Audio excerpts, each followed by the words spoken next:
Hello, everybody. Um, Welcome. This is Margaret Ann Smith, and we are starting the October quarterly webinar. And I'm going to wait a few minutes and share my screen before we get started while everybody hops on.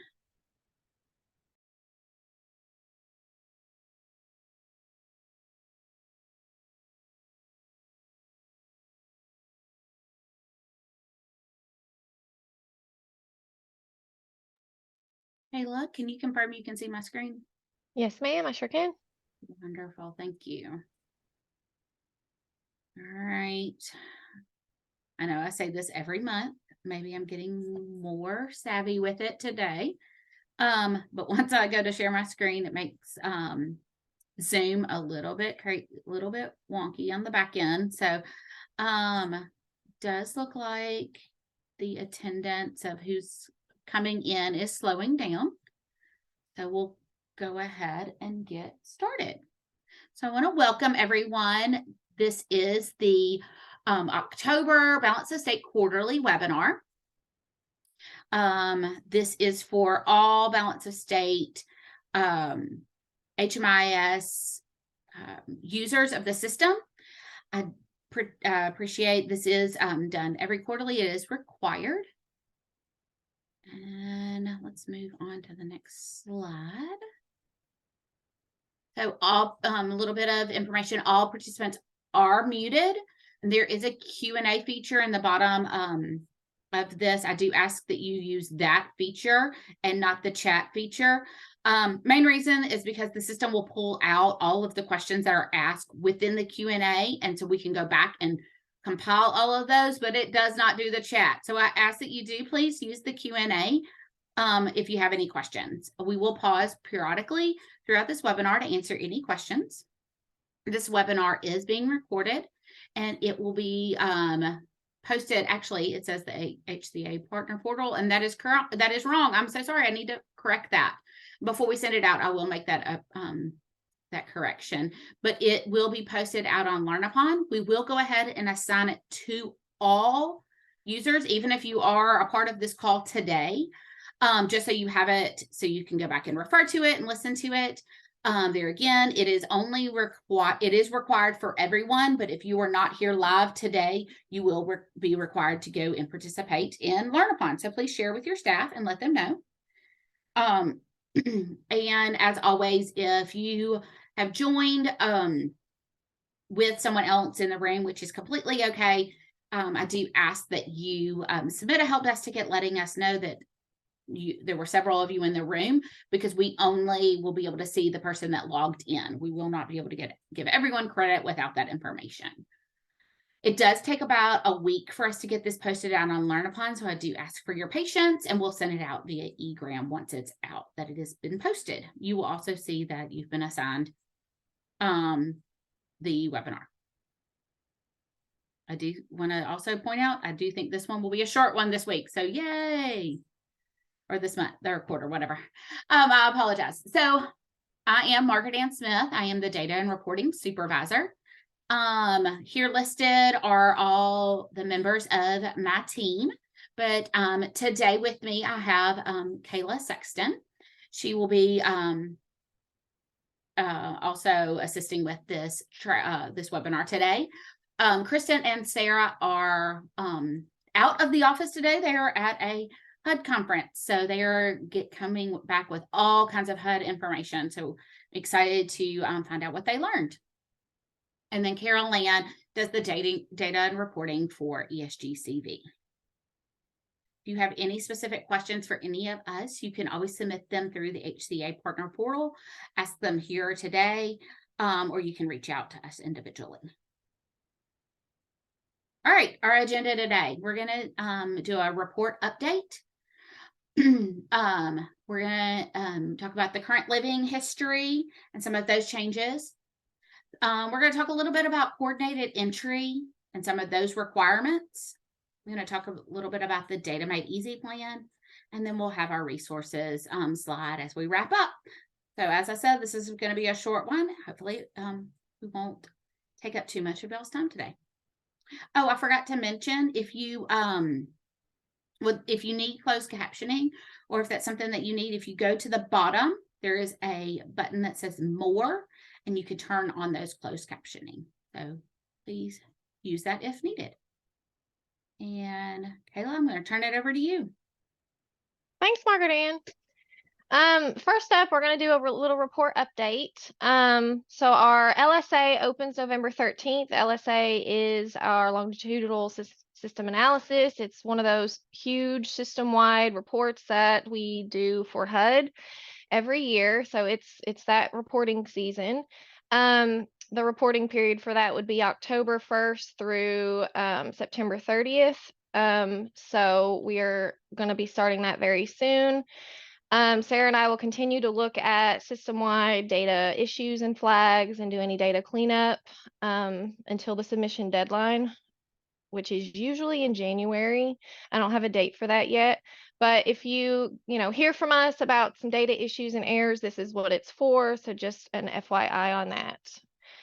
Next up, our COC, APR, and ESG CAPER reports. So you may have noticed if you've gone in to run an APR or an ESG CAPER that they look really strange. They're not updated. They have awful looking data issues and data quality issues showing on them. That's because they're the fiscal year 2023 and they don't have the new data standards updates to them yet. HUD is, or not HUD, WellSky is working on those, and they plan to release the new fiscal year 24 COC, APR, and ESG CAPER on December 8th, hopefully before, but their target date is December 8th.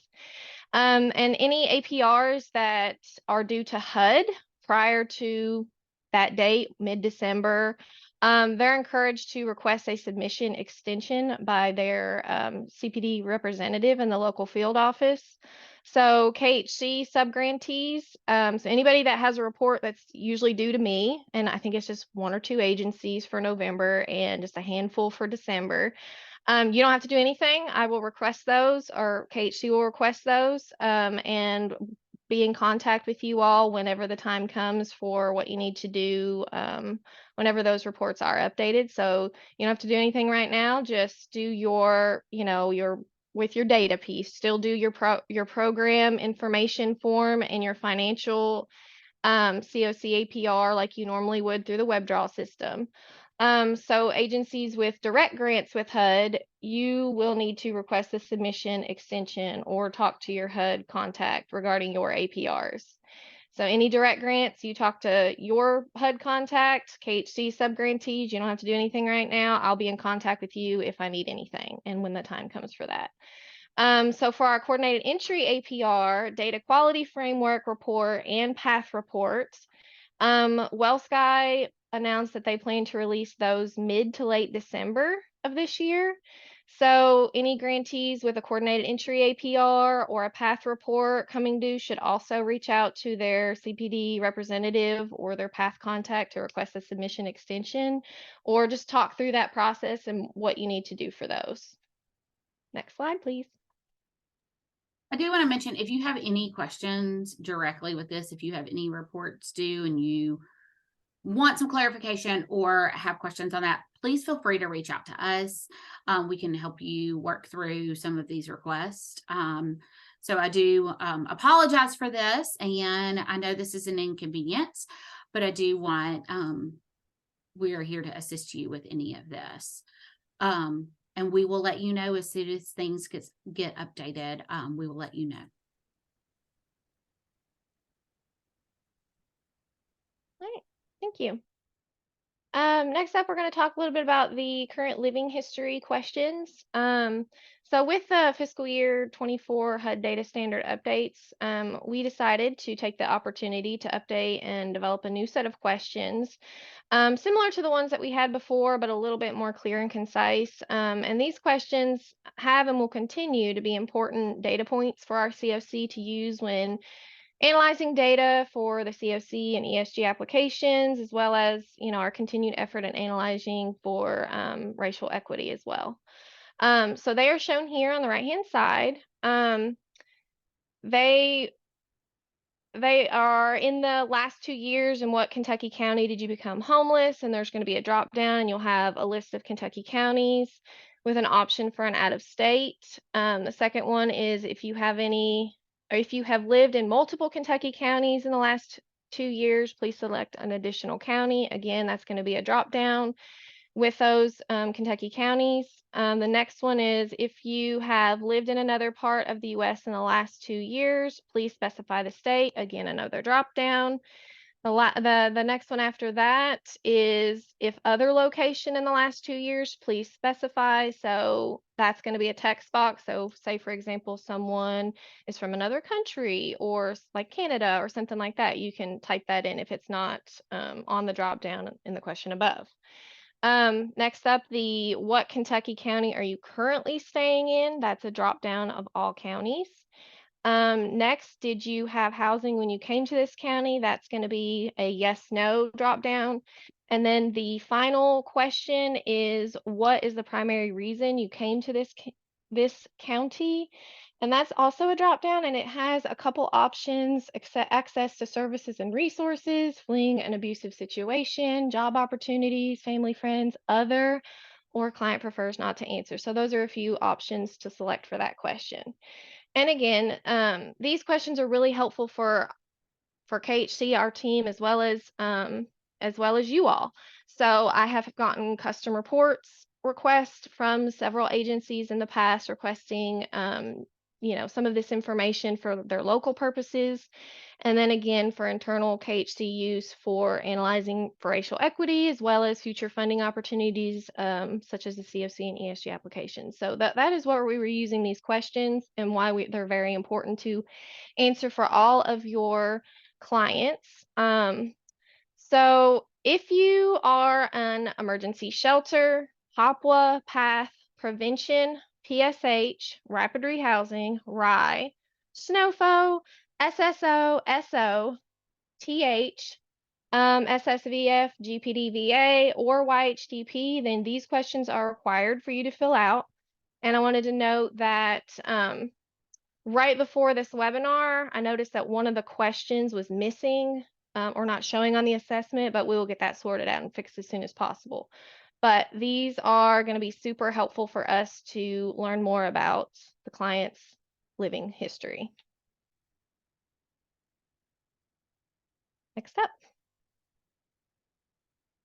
coordinated entry.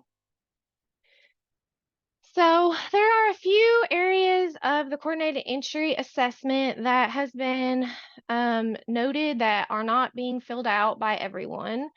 So these must be completed. The current living situation, which is where the client is staying right now. And that's to be filled out each contact with the client. They should have a record of their client living situation. So if you make contact with them on January 3rd, put where they're living currently. And then you don't see them for another 2 weeks, then on January 15th or 16th or whatever day, you would put where they're living on January 16th. That is going to be very helpful for the coordinated entry. And then the coordinated entry event is also very important. You need to be filling out the access events, referral events, and event results, as well as the disabling condition has to be filled out. All of those will show up on the coordinated entry APR for HUD, as well as the disabling condition specifically is used in determining chronically homelessness, as well as that is used in the back-end code to determine prioritization. So if you want your clients to be prioritized properly, then you need to make sure that you're filling out all of these pieces that go into the coordinated entry assessment. Margaret Ann, do you want to add anything to that? Nope, you covered it all. All righty. Next up, I believe, is you. It sure is. As mentioned before, if you have any questions, please put them in the Q&A. And I'm going to go ahead and move forward. So we're going to talk a little bit about data quality. Here are some graphs that actually Sarah has put together regarding some data quality. Here are the top 10 errors that she has seen. Missing information seems to encompass the majority of the issues that we've found during the last system-wide monitoring. There were a few conflicting logistic issues that were found with the HUD verified questions, health insurance, non-cash benefits, and income. So I do want to talk a little bit about that, but the non-cash benefits, and then the missing months of timeless homeless, those are the largest ones. If you look right here, there's lots of issues. Have been a lot of issues over the last year. And then health insurance is right under that. And then this missing name data quality, that one is right underneath that as well. And this is an easy one to fix. That is really a check of the box. So I encourage you to try to do that. So the next one, because these are kind of hard to read, it's conflicting non-cash benefits, yes or no at entry, missing length of stay, missing residence prior, income missing at entry, invalid move-in date. And that could mean that maybe that move-in date is outside of the project, that project start date, could be before. So think about that. It needs to fall within the client entering into the project. And conflicting income, yes or no at entry. If you have any questions, I do ask that you put them in the Q&A so we can track those. Please do not put them in the chat. If I could figure out how to disable the chat, I would do so. So I ask that you do put them in the Q&A. So I'm going to leave that here for just a few minutes to take a look at, and if anybody has any questions about those. All right, so some data quality top 10 warnings. The number of months homeless conflicts with the living situation data. So that is very large. So I do want to talk about those warnings. And then underneath that is homelessness start date conflicts with living situation data. So that homelessness start date, it conflicts with that living situation data when that living information, like maybe where they came before, does conflict with that. So take a look at that. Make sure you are updating those on the assessments, not just leaving them as is. Missing destination, that is key when your client leaves. Make sure you do get the destination or where they're going. Underneath that is don't know, refused on social security number. Project, the entry proceeds operating start date.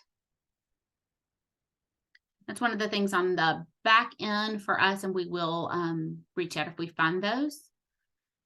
Don't know, refused data not collected on date of birth.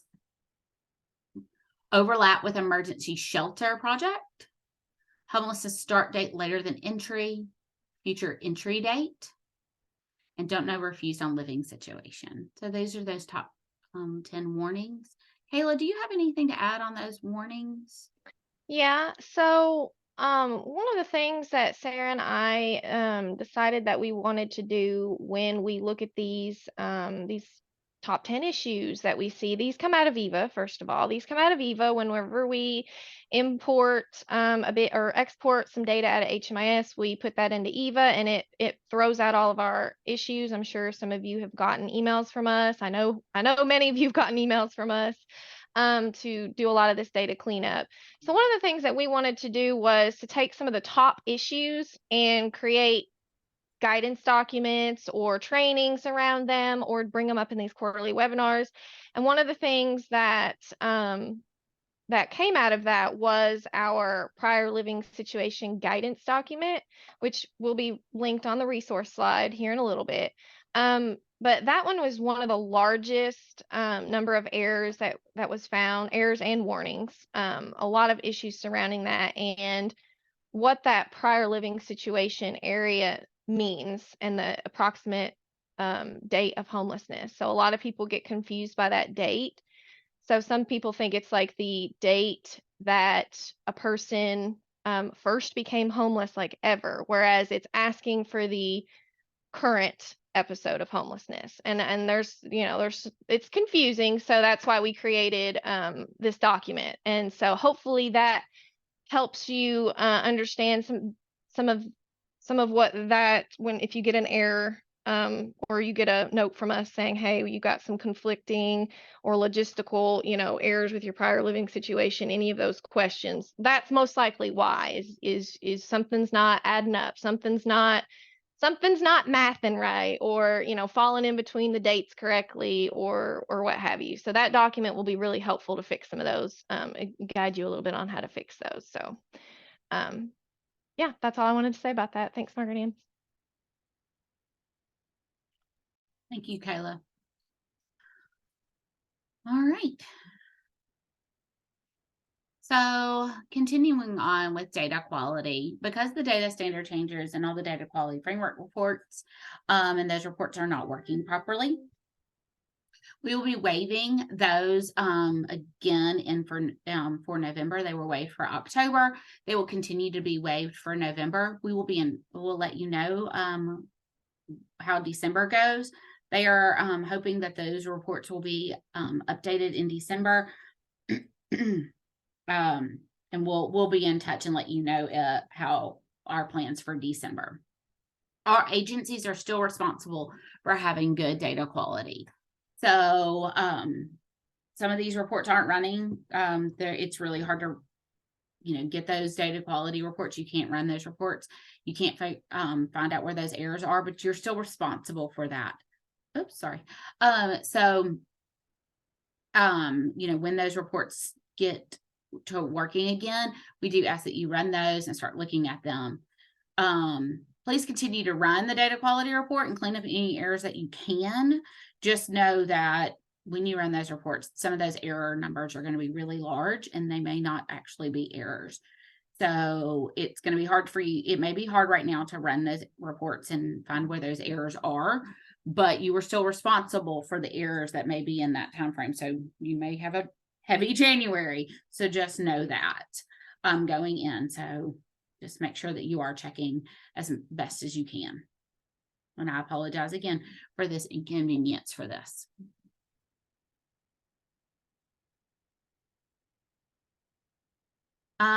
Yes. So somebody asked, are the HMIS standard intake forms out and where can they be found? All of the data, into all of the forms, all of the data collection forms are out on the HCA partner portal. There is a whole section under HMIS for all the data collection forms. So depending on what type of funding you have or what kind of project you have would be the collection form that you would need to use. So it's out there on the HCA partner portal. Kayla, if you have access and can you? I just put the link in the chat. Wonderful. Girl, we got Wonderful. the same mind. Thank you. I can do it, but everybody see my screen to do it. So thank you. I appreciate it.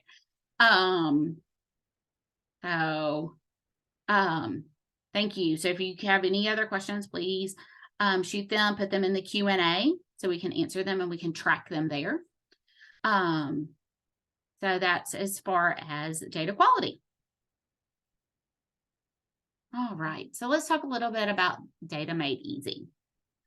Some of you may have heard of the Data Made Easy campaign. We rolled this out several years ago before COVID. And this was really our push to get new non-funded agencies into the system.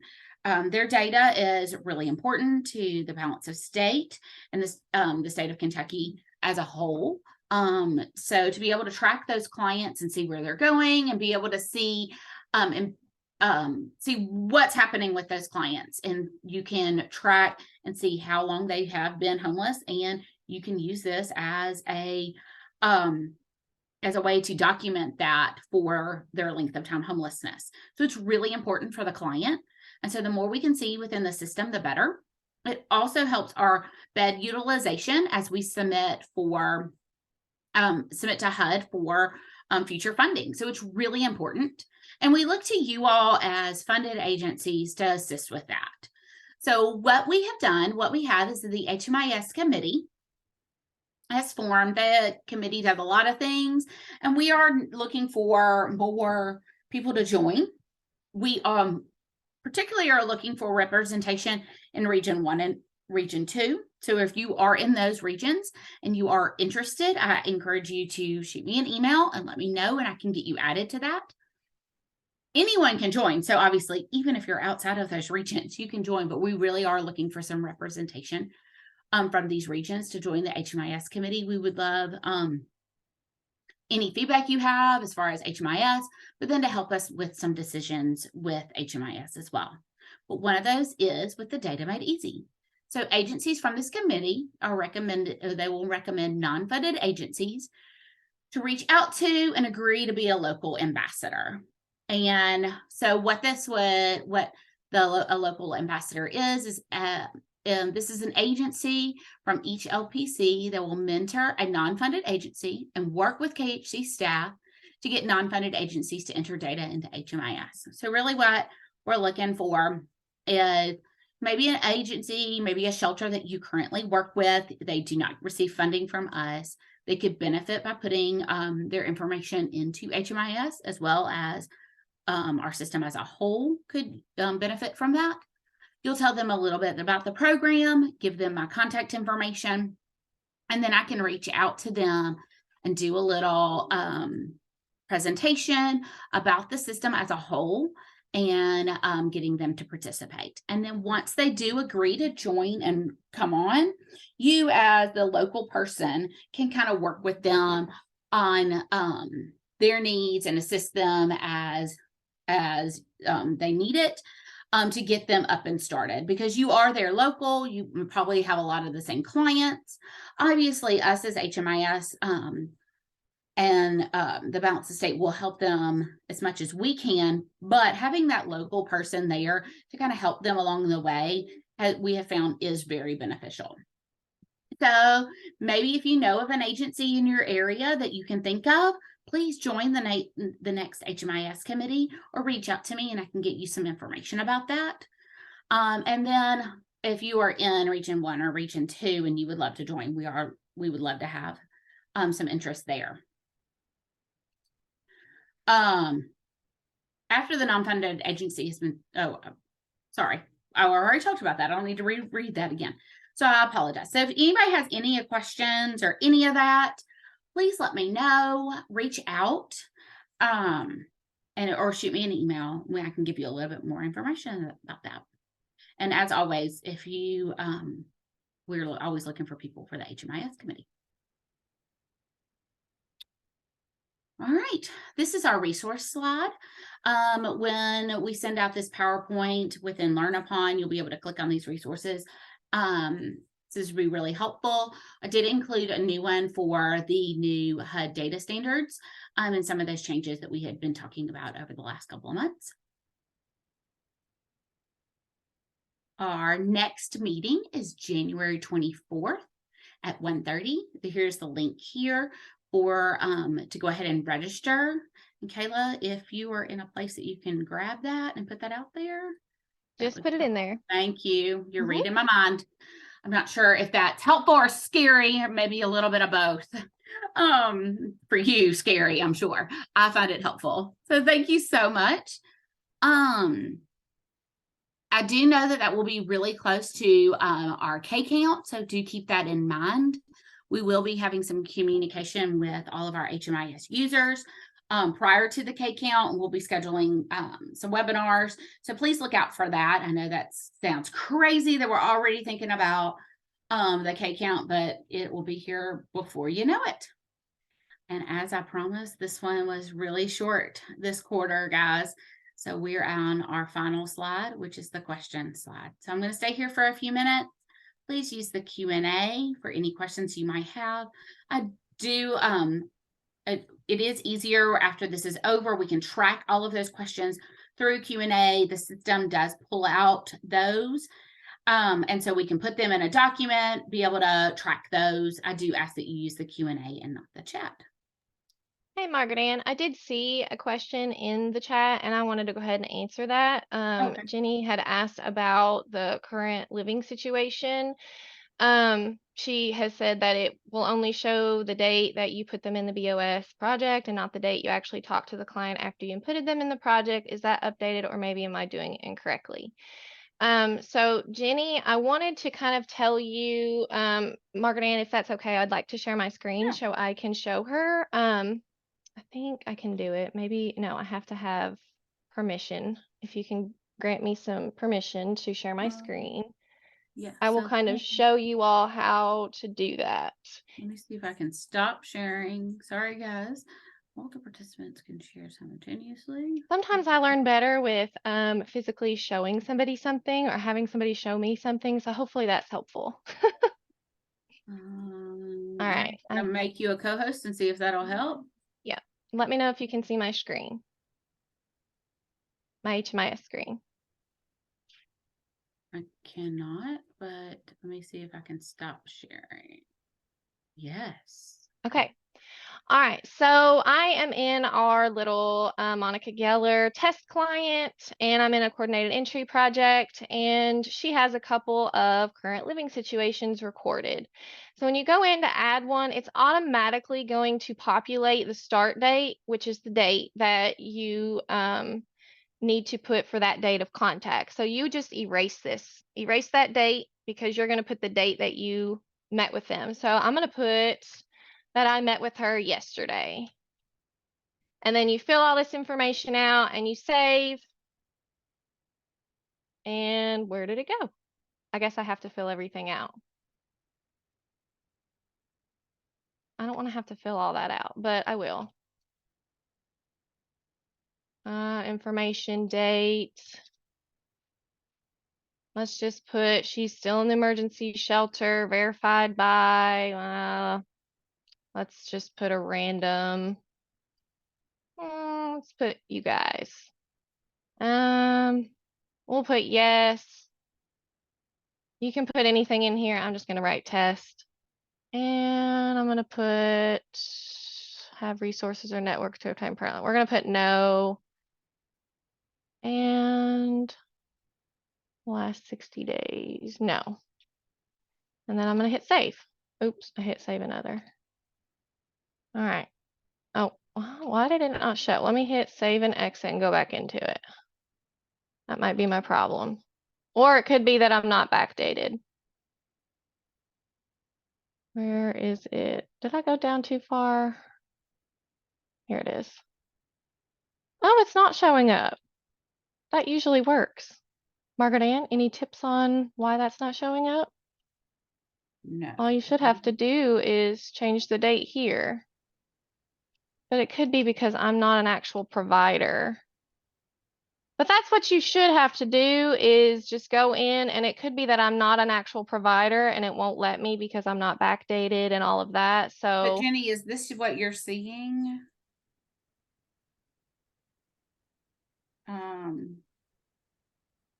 Okay, she says this is what happens is to that what her. is that So what it's Jenny, doing on her let's end? do this offline. If you can submit a help desk ticket and we can research a little bit further into that. And see what we can find out. Has this just now started to happen?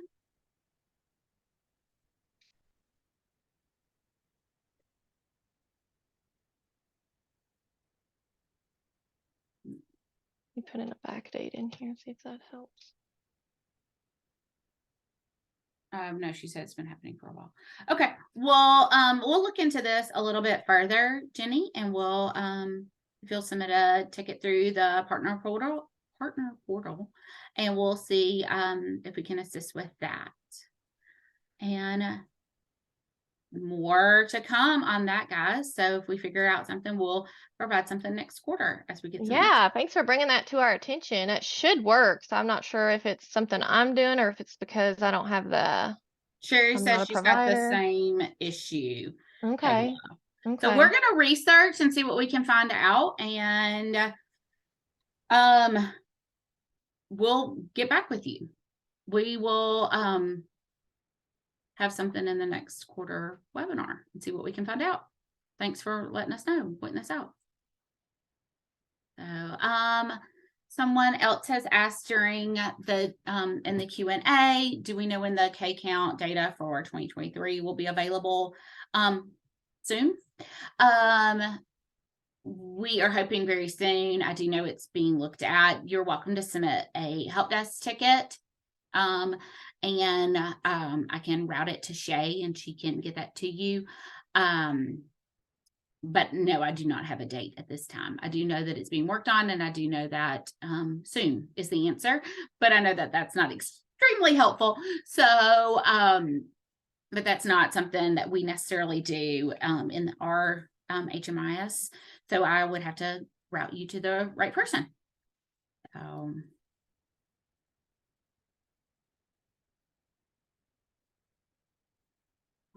right. Are there any other questions?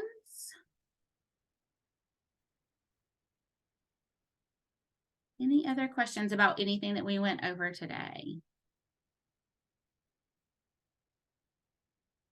All right. Well, I know this one was a really short one, guys. I really appreciate everyone and their attendance today. Like I said, this will be posted out on LearnUpon. We have written down that question, everyone else, regarding that, that living situation, and we're going to research a little bit further and let you know. So TBD, guys, we'll let you know about that. But if no one has any other questions for us, meeting is adjourned. Thank you all so much. I appreciate everything. If by chance you come up with a question afterwards, you can always submit them through the partner portal. Y'all have a great day.